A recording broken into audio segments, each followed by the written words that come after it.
Hello, YouTube. It's Lion here with Hobbies of Man once again, and today we are doing another Haremlit review. Now, today we're going to be reviewing Super's X Heroes Book 1 by Jamie Hawke. Now, this was a audiobook, so it was also voice acted, right? There's a lot of voice actors, but Justin T. James, Jeff Haas, Chad Annie Elliott, and Carrie Cat, I think, were the four main voice actors.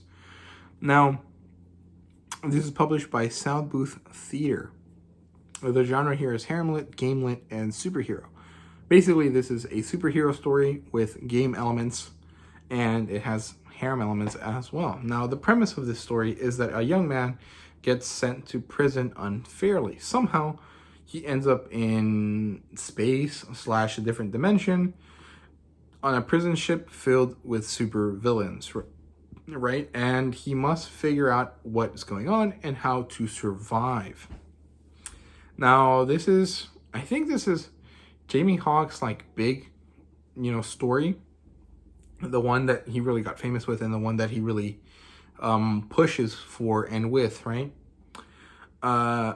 So it was really interesting to read this, and it's kind of older than his other stuff, but it doesn't feel very different. I really like that because a lot of times with authors, their first book and their most recent book feel completely different.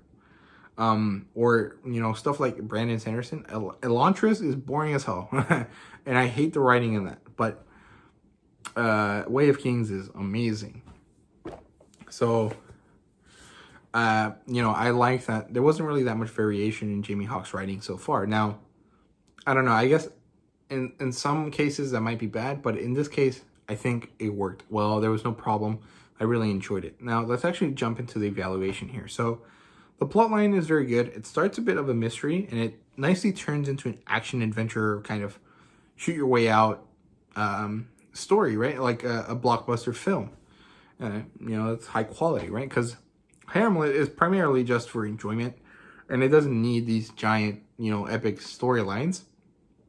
As long as you, keep it real and, keep it to a good, fast-paced story, you're all good. So, it starts, and then he ends up in prison. Then he has to figure out what's going on. He has to find help, and then work towards freedom. And that work towards freedom is really where everything happens. And we get some really good fights, interesting bits of character tension, bits of, tension in the sense of impending doom is happening all around him. And he doesn't really know what's going on, but he's trying his best to make it through. Now, the characters here are really good. They're very interesting, and they're all very different. The main character is Breaker. His name is Chad, actually, but he's a cool guy. He just has a bit of bad luck. And we have Charm, who's like this wonky, kind of horny, ditzy fox girl. And she also has a lot of bad luck. And we have Twitch, who is this more serious and closed-off kind of woman. And I think these are the three main character types that Jamie Hawke really likes. Because in Monster Closet, we kind of get the same situation. We have our main character, who's just a good guy with some bit of bad luck. We have Kinara, right, which is the Batgirl that has a bit of a horny ditz with some bad luck as well. And then we have Jilly, who is that serious, closed-off woman. And in this case, it's Twitch, right? So I think those are the three main character archetypes that he really enjoys, and they really work well. I really enjoy them, so it's pretty nice. And Twitch has a bit of a dark past and a bit of a mistake that she can't overcome. All right. And so the bad guys are Ranger. He's like the big bad. He's kind of like the Thanos to the Avengers, right? There's a blue lady, and she's not really a bad guy. She's more like just doing her own thing. And in this case, her own thing meant being the villain. Then we have Metallica, who is like a horrible, really crappy person. And it's really good interactions, and I really enjoyed it. There was a lot of fun stuff happening here. It was really well done. World building wise, the game mechanics for powers are interesting. It's not really all that different. It's just, okay, here's your base power, here's all the ways that you can upgrade it. You have to do this to upgrade it. And you can turn on and turn off different power sets when you need to. And, you know, it really works. And it's kind of sciencey based, right?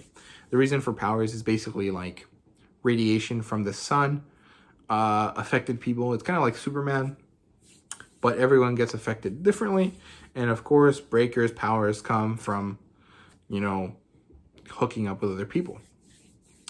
Cool stuff. I really enjoyed it. I mean, it works well, and it's a really good way to, you know, play into the tropes of haremlit without, you know, damaging the plot line. So it always makes sense when your characters, you know, powers work around hooking up with people in haremlit.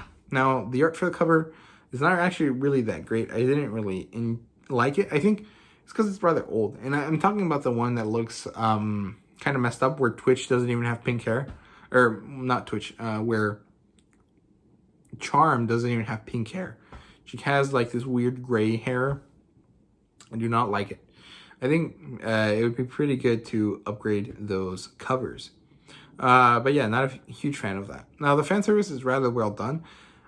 I had a problem because it was voice acted, right? So most of the voice actors were fine, but one of them, the one that was doing the voice of Twitch, was like a little too into it, and it came off kind of funny, but it was really not enjoyable. It was just kind of like, maybe don't scream like that. It doesn't really work. And there was also a problem with her voice acting because it's like she had an accent, but she didn't know what that accent was supposed to be. So sometimes it sounded like a Southern American, like an American person from the South trying to sound British, and it just didn't go anywhere. But yeah, the voice acting in general was great, except just for that person that was doing Twitch. It was just confusing that her accent wasn't consistent, and it fluctuated a bit, and she came on too strong sometimes, and it was not, you know, the best. But overall, it was really fine. I mean, I really enjoyed it. I think it was cool. There was nothing overtly negative that I can think of. I mean, there was really actually nothing negative.